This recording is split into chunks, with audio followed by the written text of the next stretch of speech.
ഫക്രുദ്ദീൻ അലി, ഇതൊരു സിനിമയ്ക്കെതിരെ അല്ലെങ്കിൽ ഒരു മലയാള സിനിമയ്ക്കെതിരെ മാത്രമുള്ള അറ്റാക്കല്ല. കേരളത്തെ കൃത്യമായി ടാർഗറ്റ് ചെയ്തുകൊണ്ട് ഉത്തരേന്ത്യൻ ലോബികൾ, ഒരു പക്ഷേ സംഘപരിവാർ ലോബികൾ തന്നെ, അത് നടത്തിയ സംഘടിത ആക്രമങ്ങൾ, ആ രീതിയിലുള്ള വിമർശനങ്ങൾ സിനിമ വരെ മറികടന്നവരാണ് കേരളം. പക്ഷേ ദക്ഷിണേന്ത്യയിൽ നിന്നുണ്ടാകുന്ന ഒരു വിമർശനം, അത് തമിഴ്നാട്ടിൽ നിന്ന്, കേരളത്തിന് ഇത്ര അടുത്ത് കിടക്കുന്ന തമിഴ്നാട്ടിൽ നിന്ന് കേരളത്തിൽ പോലും ഇത്രയധികം ആദരവുള്ള എഴുത്തുകാരന്റെ ഭാഗത്ത് നിന്നുണ്ടാകുമ്പോൾ അതിനകത്തൊരു അസ്വാഭാവികത അത് തോന്നുന്നുണ്ടോ? അതൊരു ഹെയ്റ്റ് ക്യാമ്പയിനായിട്ട് തന്നെ വിലയിരുത്തണമോ? ഓന് ഭ്രാന്തായിട്ടാണ് കുറച്ചുകാലമായി പരിപാടി തുടങ്ങിയിട്ട്. കുറച്ചുകാലമായി തുടങ്ങിയിട്ടെന്ന് പറയാൻ കാരണം, ഞാൻ ഇതിൽ പറയാനൊന്നും പോകാനില്ല, ഒരു കാരണം ഉണ്ടായി ഞാൻ അങ്ങനെ പറയാൻ. പിന്നെ മാതൃഭൂമിയുടെ ഒരു ഫെസ്റ്റ് ഉണ്ട്, കാ ഫെസ്റ്റിവലോ. ആ കാ ഫെസ്റ്റിവലിൽ വന്നിട്ട് മലയാളം ഭാഷ സംസ്കൃതം വീങ്ങുന്നു, പിന്നെന്താണ് ഈ ഏറ്റവും വലിയ കുംഭകോണം നടക്കുന്ന മലയാളം ഭാഷയിലാണ് എന്നൊക്കെ പറഞ്ഞിട്ട് അങ്ങ് പോയായിരുന്നു. ഈ മലയാളം ഭാഷ ഉണ്ടായത് സംസ്കൃതവും തമിഴും ചേർന്നിട്ടാണ്.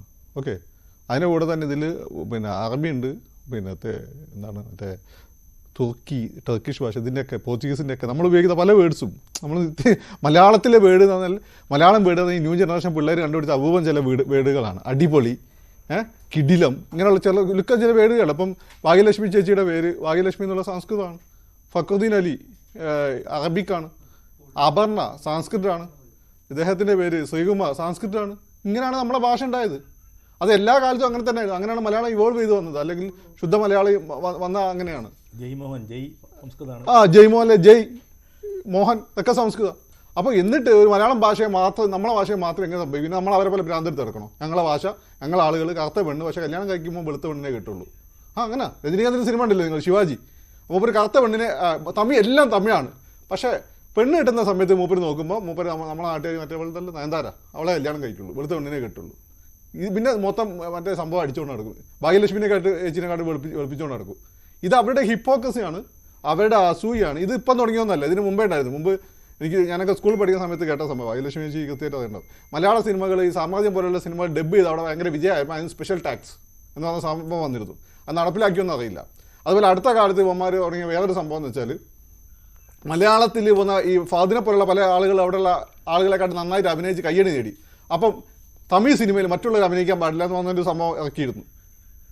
ഇങ്ങനെ അതിശക്തമായിട്ടുള്ള പിന്നെ എന്താ പറയുക, ഒരു തരം വർഗീയവാദം ഇവർ മുന്നോട്ട് വെക്കാൻ തുടങ്ങിയിട്ട് കുറച്ച് കാലമായി. അപ്പോൾ ഇങ്ങനെ മുന്നോട്ട് വെക്കുന്ന ഈ വർഗീയവാദം നമ്മൾ ആ രീതിയിൽ അത് പ്രതികരിച്ചിരുന്നില്ല. പക്ഷെ നിങ്ങൾ മനസ്സിലാക്കേണ്ട ഒരു കാര്യം, കട്ടിങ് സൗത്ത് എന്താ വലിയ സംഭവമാണെന്നൊക്കെ പറഞ്ഞ് നടക്കുന്ന ഈ ആളുകൾ, ഇവരുടെ തനി സ്വരൂപമാണ് ഇപ്പം പുറത്തു വന്നിരിക്കുന്നത്. ഈ രീതിയിൽ ഇവർ മുന്നോട്ട് പോയി കഴിഞ്ഞാൽ ഇവർ രാജ്യമായിട്ട് അങ്ങ് പ്രഖ്യാപിക്കുമല്ലോ. മറ്റുള്ളവരുടെ എല്ലാവരും ഇവർക്ക് വെറുപ്പല്ലേ. അപ്പോൾ ഭാഗ്യലക്ഷ്മി ചേച്ചി പറയണ്ടായി, എന്താ പറഞ്ഞത്, ഈ മലയാളി സ്ത്രീകളെ ചിത്രീകരിക്കുക, ആ മലയാള സ്ത്രീകളെ മൊത്തം അവരങ്ങനെ ചിത്രീകരിച്ച് നിങ്ങൾ നോക്കിയാൽ മതി, ആ നായർ ലേഡി, മലയാളി പെണ്ണ് എന്നൊക്കെ പറഞ്ഞുകൊണ്ട് അങ്ങ് തുടങ്ങും അവന്മാർ. ഇനി കള്ളുകുടിയാണ് വിഷയമെങ്കിൽ ഇവന്മാരെ സിനിമ പോലെ കള്ളു കുടിക്കുന്ന സിനിമകൾ വേറെ എവിടെയില്ല.